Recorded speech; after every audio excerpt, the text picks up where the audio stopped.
Welcome back to the 406 Stacker channel, coming to you from the last best place. Been a crazy week in the markets. It's been down. I think I saw it almost dip below 30 today at noon. I like that the price is low because, of course, that means we can buy cheaper. If you're a seller, I'm sorry, I'm more interested in buying. I want to still accumulate. So I'm happy that the price is still low. Some of these channels that complain about it, no, it's good for us. If you're still stacking, I've only been stacking for a small number of years, maybe 15 years, 20 years. So I don't have nearly as much as I want. And I'm happy that the price is where it's at right now. That being said, I was able to pick up some American Silver Eagles at close to or just a couple of dollars above spot. Let's get right into it. Part of my goals, if you remember from last a couple of videos ago, I put on here 2025 goals. One of my goals was to finish my 2020 tube of American Silver Eagles. So last year I picked up half a tube of these and said, should I finish this tube or should I camera's not wanting to function here. Should I pick up a whole tube or should of randoms, or should I finish the 2020? And the overwhelming response was finish the tube of 2020s. So almost full. I picked up two more. Here you go. Nothing special, right? This one does have a little bit of toning at the top of the rim there. I picked up one of these from, I don't know why my camera does not want to focus. There we go, maybe. I picked up one of these from Missoula Gold and Silver Exchange. And then I picked the other one up from Grizzly Gold and Silver in Missoula. So that's my 2020 tube. You'll see here, well, let's do this. Let's mark this off our list, put a check mark beside it. So that's one of my goals. So that was an easy goal, just a couple of ounces to finish that up. One of my other goals was for an entire tube, another tube of American Silver Eagles. So I was able to pick up another tube. Now this one's an older tube. You'll see that the cap is a little bit different colored. Camera function. Let's see if we can zoom out and then zoom back in a little bit and see if it'll work. Okay, so this one on the right is a little bit older style. Picked that up from Grizzly Gold and Silver up in Helena. They were nice enough to gift that to me because I bought some stuff from them. So I have an 86 here. It's got one little spot down here in the bottom.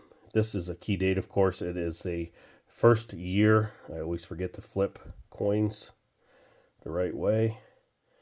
So an 86.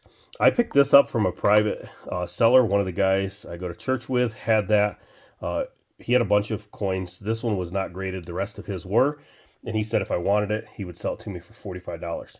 So part of my goals, I wrote a paper out here, okay? I'm sure I could have done this on a spreadsheet. For me, I like doing things the old-fashioned way. So I just drew a bunch of lines on a paper.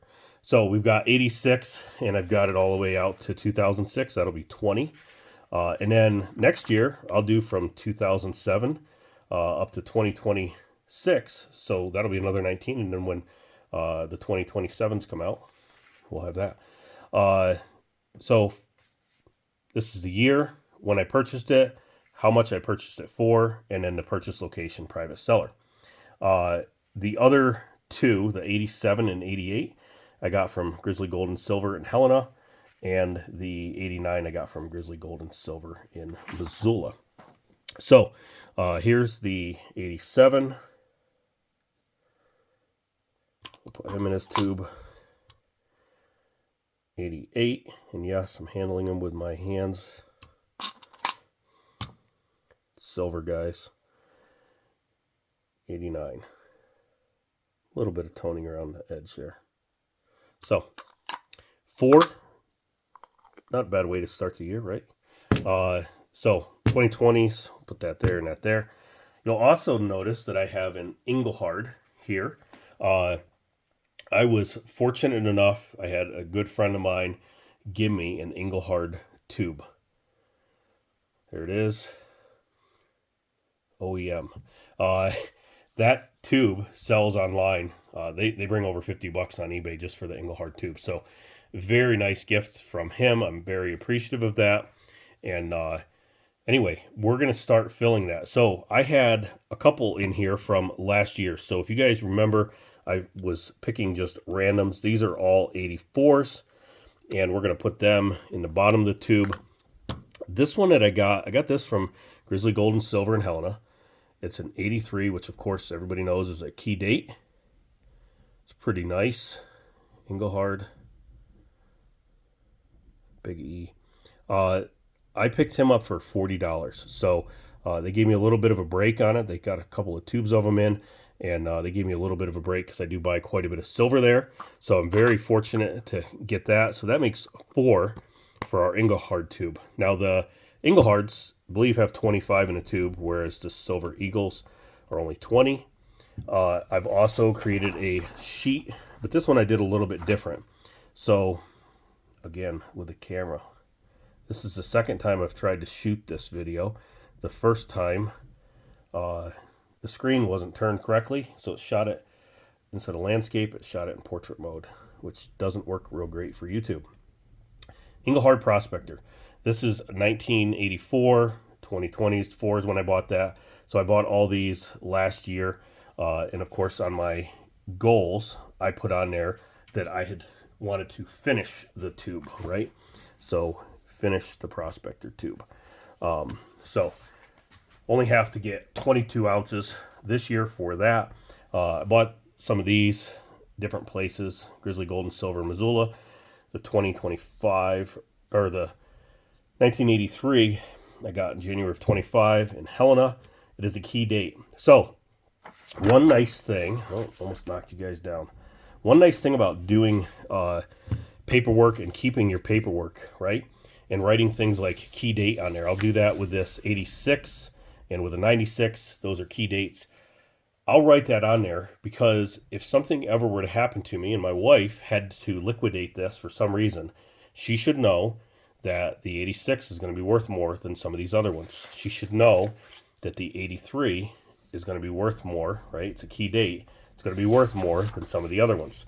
Now, Harry from Silver Dragon's video had run an article, he told, in a paper years and years ago. And one of his customers had clipped that article out because he felt he was a trusted man, and that if his family ever needed to sell his stuff, they could. And he got a call from the widow, and she said, "My husband had this article wrapped around his silver and gold, and that's why I'm calling you." So it was pretty special for Harry that somebody would think highly enough of him. And I think that's a great way to do it. I keep all my receipts. These ones I got to put in a folder. These are all my receipts from the end of last year. I keep all them because I think it's important to have documentation. You can find out your dollar cost average that way if you wanted to.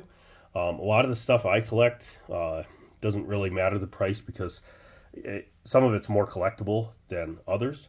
But anyway, so one thing tells us, or one thing with goals, right? With these goals that I've written down, it's visual, right? When you put pen to paper, it does something inside of you and makes you want to fulfill those goals.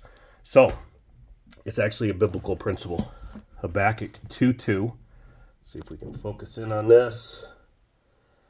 Write the vision and make it plain on tablets, that he may run who reads it, for the vision is yet for an appointed time. So it's a biblical principle to write down your goals. Guys, if you don't have stacking goals, you should definitely have stacking goals, right? How many ounces am I going to get to this year? Just like any goal in life, I'm sure wherever you work, they have goals for you. And you should have stacking goals as well. Write them down so that you can hold yourself accountable to those goals. If you come up short, well, that's not a bad thing necessarily, right? It motivates you the next time. I put some pretty lofty goals down. I looked at my paperwork here, and it's going to be several $1,000s to hit my goals this year. I hope that I can do that. If silver price stays where it's at now, I think it should be feasible. If it goes up, I'm going to have to adjust my goals, but that's just part of stacking. Guys, if you like this type of content, consider subscribing, liking my video, sharing it with a friend or family member. We're at 330 subscribers last I looked. One of my goals is try to get to 1,000 this year. I'm hoping there's 1,000 people out there that like the type of content that I put out. Till next time, stack as big as the sky.